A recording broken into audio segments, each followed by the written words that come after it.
when I was first dropping things on TikTok and things like that, I was getting millions of views, 100,000 likes, 2,000 comments all the time. When you're somebody who's trying to get recognized, if you're telling people like, hey, this is my song, like you should go listen to it, that's not really going to prompt anybody to want to engage with you because they don't know who you are. Giving them experience to want to listen to the song.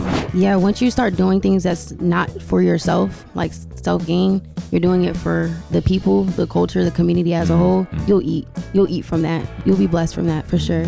So I actually wrote an anthem for an entire county, and that's like their official song. I learned a lot about like grant money and things like that, and how people can invest in me through those ways, and I'm actually able to like get paid and do things like a real high functioning artist might be doing it. Which camera do I look at? Yeah, this one. Okay. So yeah, that's getting like 2 shots. Because I want to get serious. That's getting you. Yeah. This is getting me. That's getting you. That's directly on you. Yep. Listen up.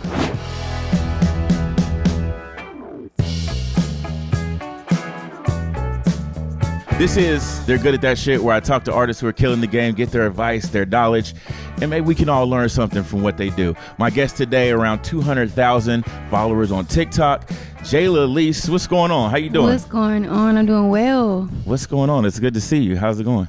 I'm excited. I'm here in LA for the very first time. Yeah?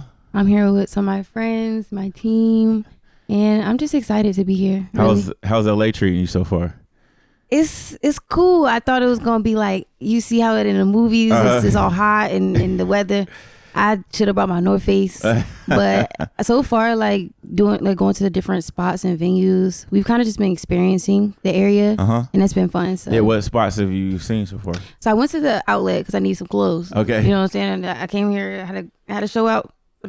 The show. Okay. But outside of that, I got a photo shoot tonight with Walter Brady. Okay. Who's from out here, and then I got a studio session with Dave. Okay. I forgot the name of the studio, but I'm really excited to get into that. So. All right, dope. Let's talk about TikTok. So you got around 200,000 followers on TikTok, which is a lot. For an artist, I feel like a lot of artists struggle to try to get some traction on a lot of these streaming services. So talk about TikTok. Are there any strategy you would say, or anything that you did to like help you get that following on TikTok? Honestly, there was no like strategy. I started during COVID. It was my 11th grade year when everything kind of shut down. And I think that was like the time frame where anything you were scared to do when you were in school, like fear of facing judgment, you kind of stepped outside your comfort zone and started doing it. And TikTok was one of those things. I didn't really use social media much before then. So I just started posting my everyday, like from the corny little dad jokes I would like to do, or if it's dressing up or singing, whatever it was, and people started to gravitate towards it. Once I mastered like what my audience liked to see, I was able to kind of just capitalize off that and build a fan base on TikTok, basically. Yeah. You had a couple things that I thought were key. One of them being that sometimes you got to step outside of your comfort zone. Yeah. And I actually had this conversation with somebody I know recently, and they're also an artist, and they were releasing a song basically about somebody who cheated on them, and and then it led to a breakup, and then they wrote a song about it. And she was kind of hesitant to kind of tell this story on social media because she was worried about, what if his friends and family see, or what if this happens, what if that happens. I'm like, no, you just gotta post. I mean, as long as it's not like you're going out of your way to shit on this person, you're just telling what happened. And I feel like sometimes that vulnerability is key on social media, because I feel like people, when you're truly being vulnerable and you're putting yourself out there, I feel like people sense that, and people can gravitate towards that. Would you agree with that?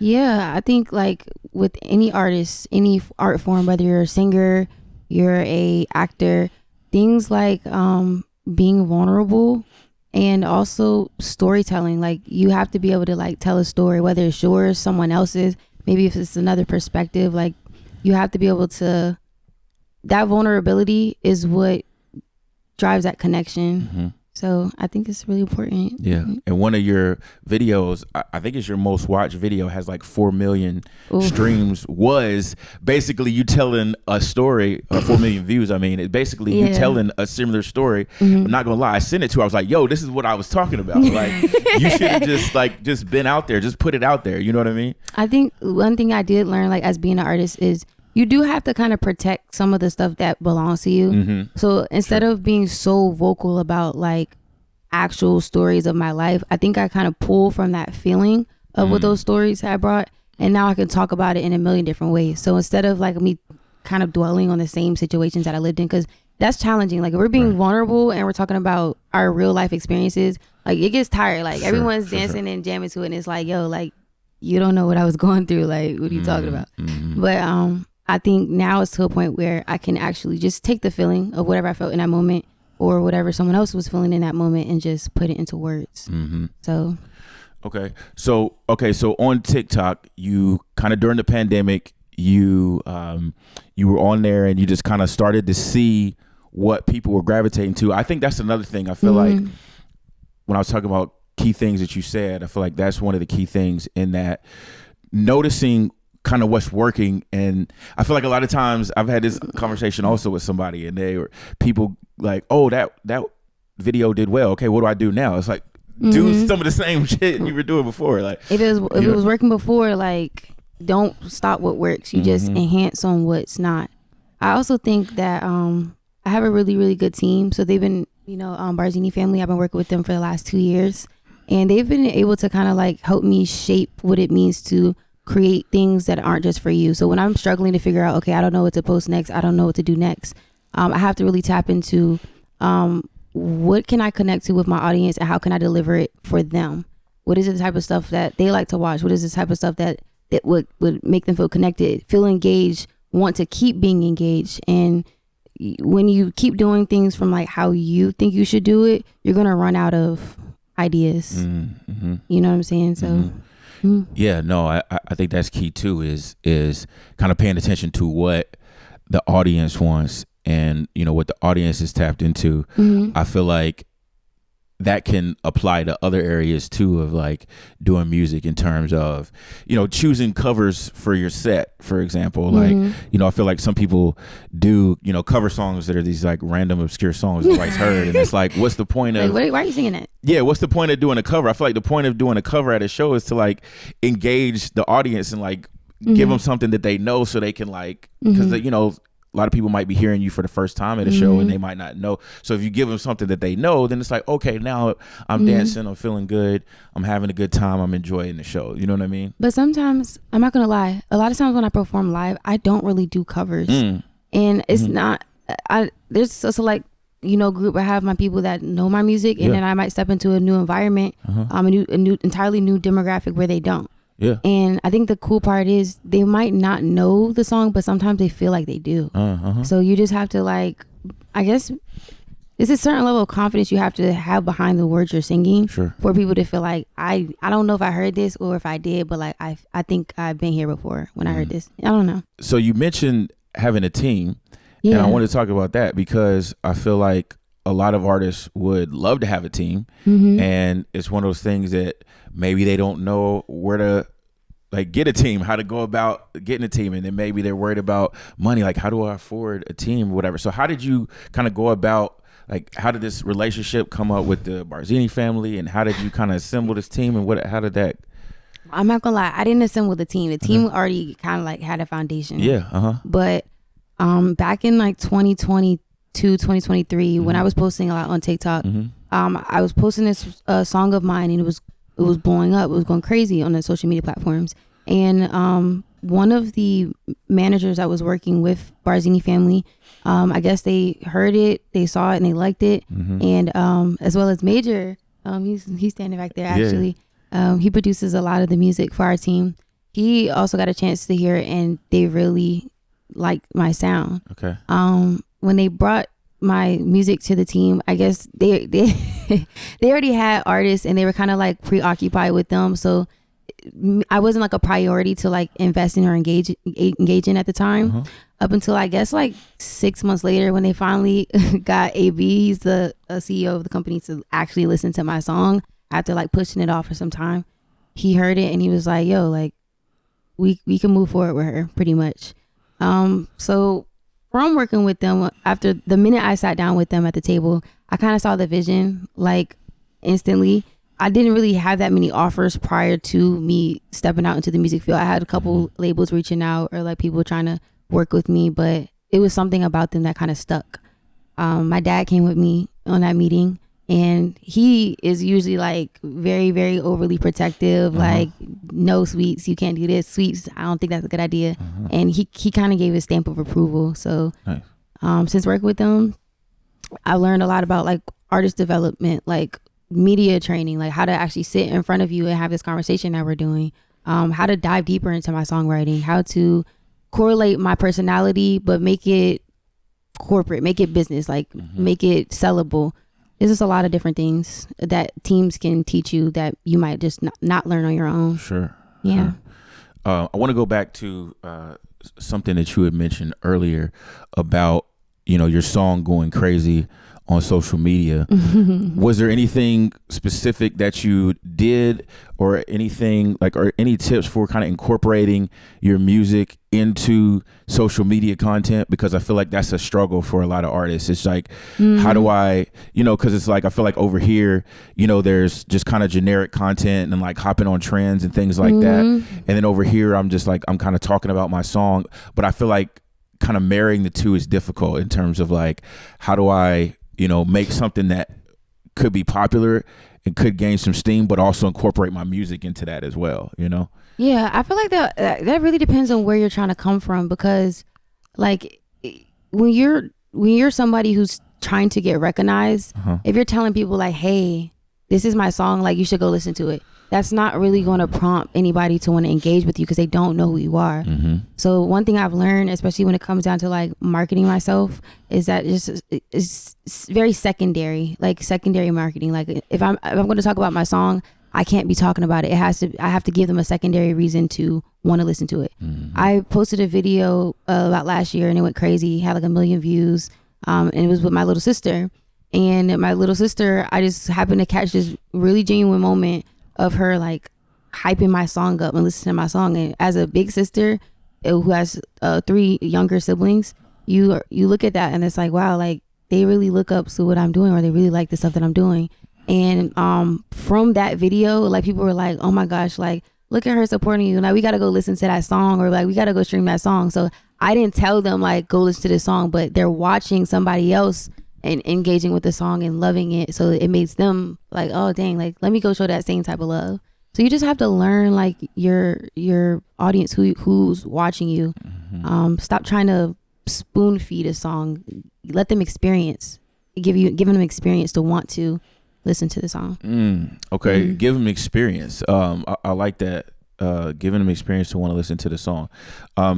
Any other ways that you could think of that might give them an experience? I know you mentioned your, you know, family member like watching it, and I know you've done some like kind of get ready with me, and then you had like maybe a caption about your ex or like a caption about something that might be interesting. Can you kind of expound on that a little? I think it'll always be subjective. So like there's other artists that work on the team too, like they have a completely different like upbringing that I have. Like there's like X, or there's like Fives has traveled around from state to state. X, he grew up in Cambridge. There's a lot of like there's a lot of chaos up until now, up until this point where things are starting to really change. And their stories and the experiences they have is very subjective.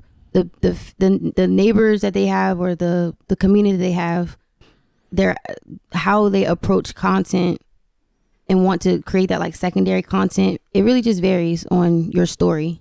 So I can't really tell anybody how to go about that, but you kind of just know. Gotcha. Okay.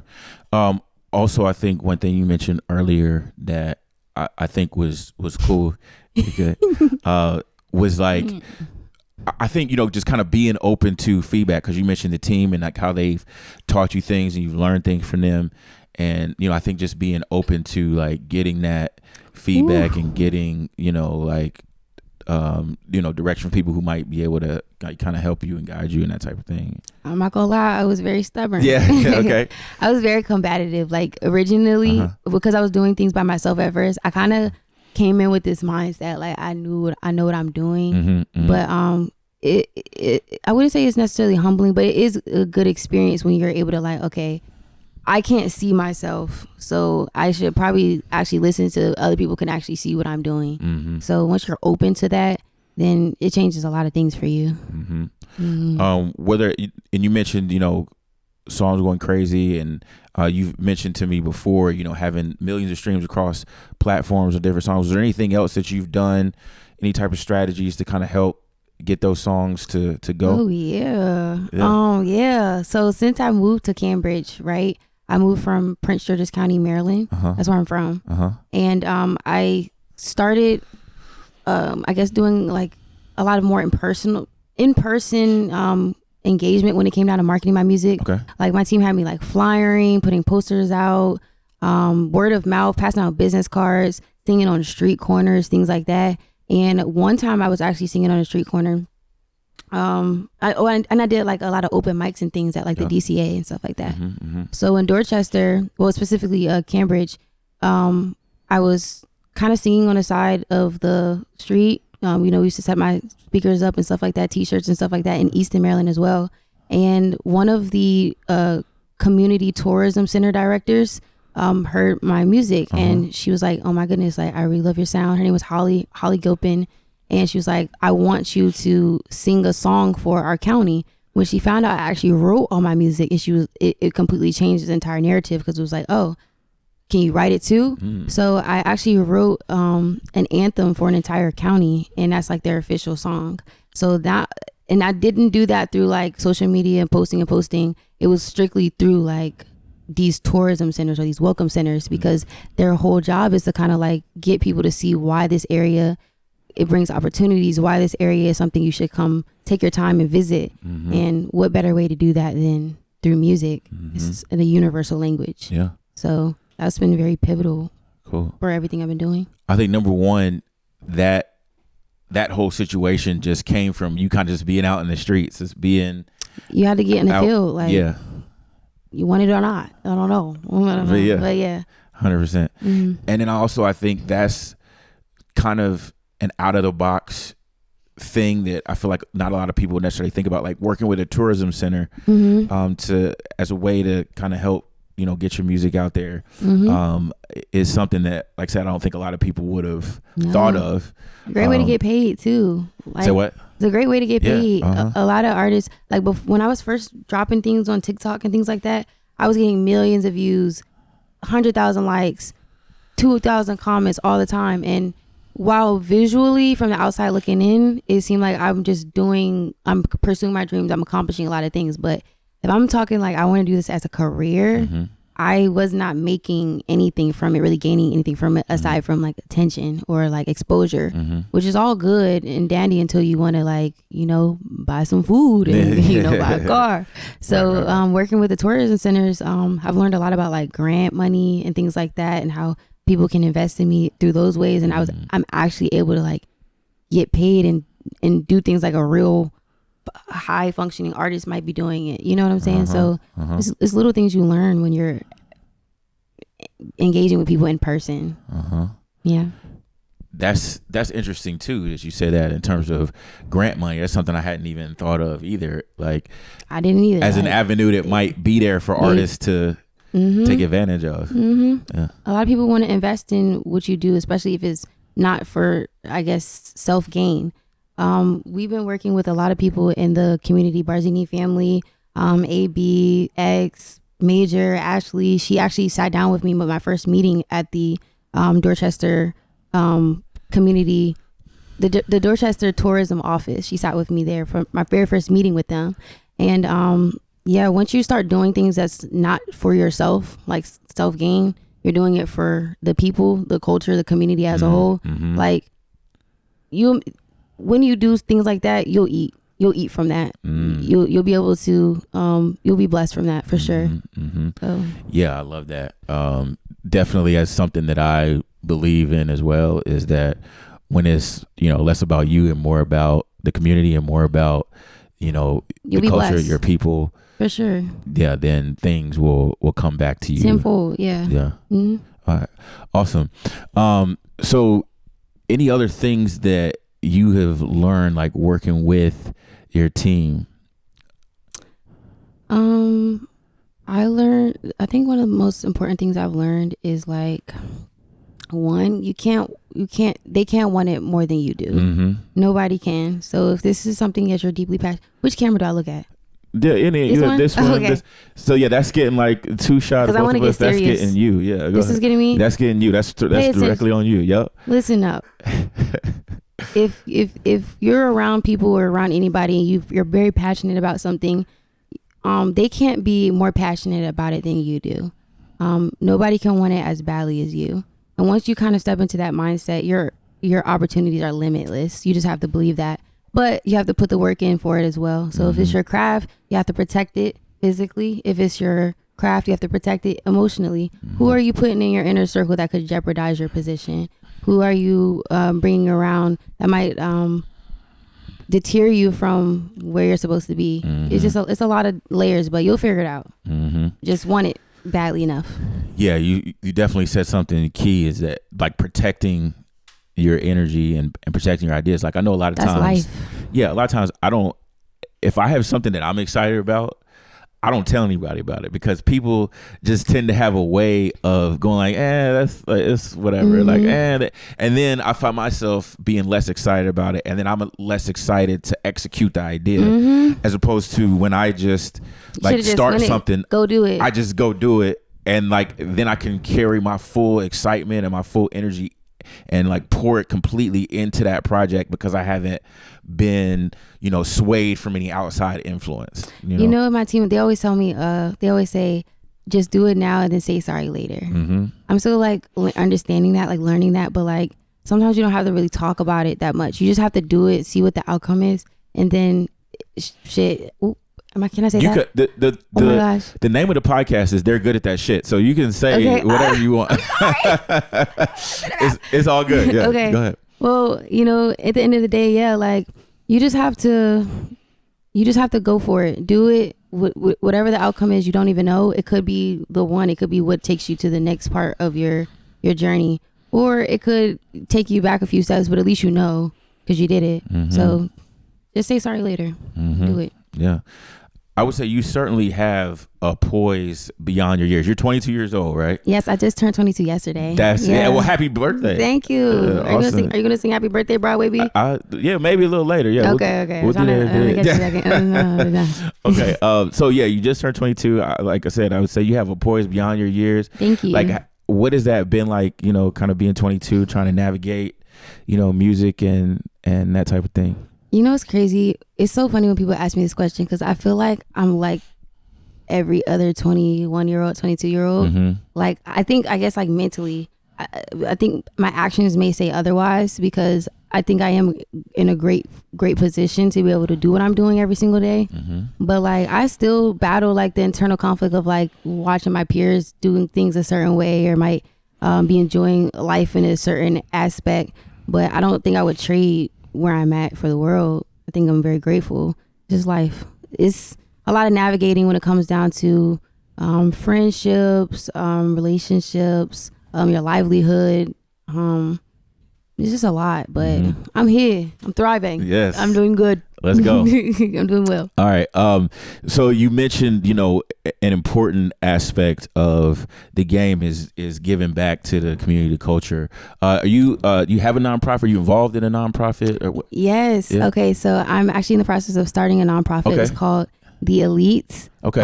It stands for Embracing Love, Inclusivity, Togetherness, Empowering Success. Okay. Yeah. It's a little much on the tongue. Yeah. All right. But it was actually it's actually started, one, it was kind of inspired by Barzini family, because they were actually like encouraging me to, I guess, start some type of group of people who might have similar interests, because when you have a collective that has the same dream, a collective conscience can cause a phenomenon to happen. You don't know. So it ended up becoming something a lot bigger than that. And instead of it just being like a group, it's more so like a movement, like it's a lifestyle. And part of it is really to put that into like instill that for the youth, like the generation that's going to come up after me. Like after I do all this music and singing stuff, like what am I going to leave behind for real? And I guess it's like teaching them what they need to know to pursue whatever it is that their heart's desires, giving them the space, the tools, the resources, the finances, whatever it is that we can accumulate when this nonprofit really takes off. I even have like them here, like some of my team, the board members, you know, we have Ashley, we got Victoria here, we got Rachel, and a lot of them are very passionate about different things, songwriting, advocating. It's just a lot. So the whole point of it is to give back, and that's the goal. So what have you learned about, you know, kind of starting a nonprofit, if that's, you know, something anybody else out there wants to get into? Got you. One thing I learned about it is, like I said, how I mentioned to you before, like everything that you do that's community based, you get a lot. You get a lot more doing things from that, I guess, angle. Working with other nonprofits is such a great thing, especially like for whatever state that you're in. They look at things like that and they're like, oh, they're all working together. Let me give them more and more money so they can do X, Y, and Z, X, Y, and Z. And it gives you more room to expand on that. I think another thing I like about nonprofits and what I've learned from them is that it's a lot more selfless. You can get paid through it, but you got to really understand like what the mission is. Right. They're really big on that, like knowing what the mission is and whatever you're doing, you have to stick to the mission. Part of having a board for your nonprofit is that even if you start the nonprofit, the board has to decide. Everything is a group decision. Like, hey, we want to initiate doing this in the school systems. We want to perform and maybe host workshops in schools and get the kids to be hands-on with what we're talking about. Okay, cool. Now the board now has to sit down as a collective and discuss like, how are we going to go about this? Everybody's say is a valid say. So it's cool. I got to definitely learn a lot more about it, but I'm just happy I got the room to start it. Yeah.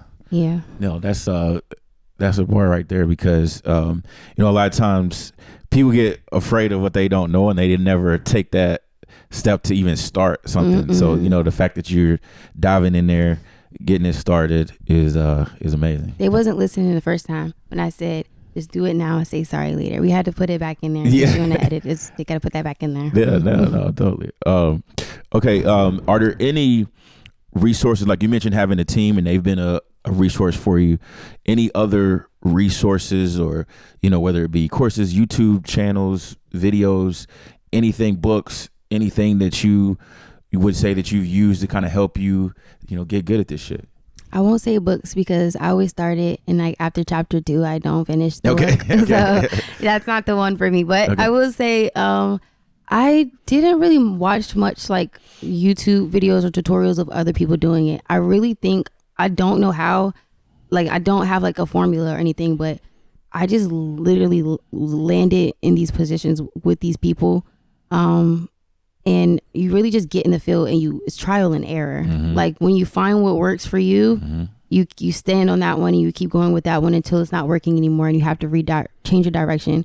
I actually started a book. I sat down with my manager, Ashley. AB was like, you need to like come up with a plan with what you do. So I have this red book, and inside of it, it's like my 5-step plan to how I will accomplish everything, you know, actually. And then I write down whether or not like this is the song I'm going to release. I write down the plan for it, the expectations, what the results should be, what I'm going to do to formulate this specific marketing strategy, and then we just follow it. Whatever is not working inside of that, we just cross it out, change it up, and then it works. So just having some type of structure.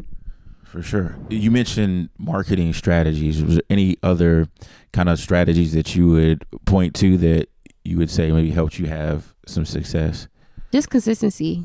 Like it's not, I think people can make it more complicated than what it has to be. I know that when I'm not consistent in doing something, it takes an effect. Like I see things decline, or I see things not as, not maximizing its fullest potential. Right. So whatever you know works, do it, and then keep doing it until it's the drought's dry. Like you got to refill it with something else. Yeah. So just be consistent. That's the key to everything in your life. No, totally. Absolutely. I'm working on that one, guys. Yeah, I think we all don't are. quote me like, Yeah. where are the cameras? Oh, No, they're right there. Yeah, no, we got you. All right. How can people tap in with you? Yes, I'll make it easy for you. I have a website, www.jaylaelise.com. Has all my social medias, booking, anything you want to keep up with me, and merch. So check that out too. All right, everybody check that out. Pick something up, follow her, because it's her birthday. It's my birthday. Like, you gotta do it. Okay, everybody in the room. It's a lot of people in this room, so let's come on. Happy birthday to you.